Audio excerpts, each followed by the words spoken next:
Dans les situations mouvantes actuelles, la nouvelle évangélisation désire faire prendre conscience aux fidèles que son témoignage de vie donne force à sa parole, quand il ose parler de Dieu ouvertement et courageusement. Oser parler, c'est un problème. Pourquoi? Il y a de nombreux catéchumènes qui cherchent à se convertir en Iran. Pourquoi? C'est trop long à expliquer. Mais il y a l'Esprit Saint qui travaille le cœur de tous les musulmans, dont certains cherchent vers le christianisme et viennent en nombre frapper à la porte des églises. Or, souvent, la porte de nos anciennes églises est fermée. Pourquoi? Les chrétiens anciens sont souvent très pieux.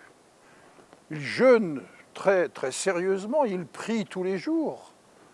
Mais, depuis des siècles, ils ont comme langue liturgique le chaldéen, qu'ils ne comprennent plus. Et le persan n'est pas encore passé en liturgie. Les livres en persan sont très difficiles à trouver concernant le christianisme. La Bible est interdite. Donc, ils ont peu de moyens de redécouvrir Jésus-Christ. Alors, réévangéliser les chrétiens, c'est essentiel pour que l'Église devienne témoignage de Jésus-Christ et soit unie, soit en communion à cause de Jésus-Christ, non pas à cause de l'ethnie.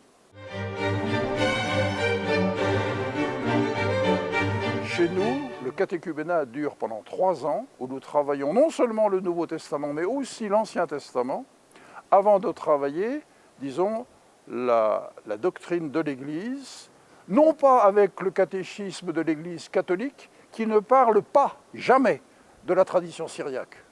Donc on était obligé de faire un catéchisme qui soit peut-être moins latin, mais plus catholique, c'est-à-dire universel. Mais les chrétiens convertis sont très certainement en situation difficile.